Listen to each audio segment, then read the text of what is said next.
Saudara, Badan Pengawas Pemilu Kabupaten Pesawaran Lampung memeriksa 15 orang terkait dengan oknum camat yang membawa alat peraga kampanye salah satu calon Bupati Pesawaran di dalam mobil miliknya.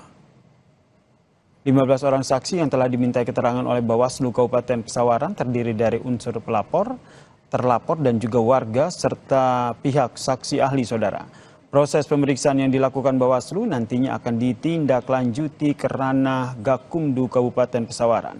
Camat Pesawaran Enggo Pratama dipergoki warga membawa alat peraga kampanye salah satu calon bupati di dalam mobil miliknya. Saat akan dimintai keterangan, saudara, Enggo Pratama ditemukan warga tengah bersembunyi di bawah meja ruang kerjanya.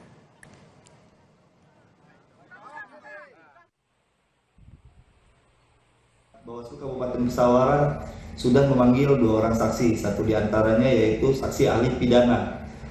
Untuk total yang sudah kita mintai keterangan berjumlah 15 orang, namun dua orang itu belum hadir memenuhi panggilan.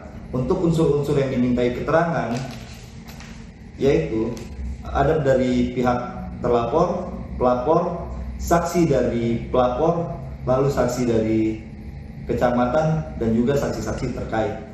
Saat menangkap, mengumpulkan, dan mengolah peristiwa, secara paksa oleh penyidik, kami kerahkan upaya terbaik. Ketika menyampaikan berita serta informasi, kami tak sekadar menyapa. Ada referensi, aspirasi, juga inspirasi yang menjadi misi. Sapa Indonesia di Kompas TV. Independen, terpercaya. Sebenarnya kita ini dalam stadium 4 pengelolaan sampah. Menemukan esensi di balik situasi dan menarik benang merah dari peristiwa. Nelayan segi pencarian turun jauh sebelum adanya pembangunan PLTS. Apakah betul pindahnya universitas menjadi PTNBH itu bisa meningkatkan kualitas? Berkas Kompas, Selasa, pukul 11 malam di Kompas TV.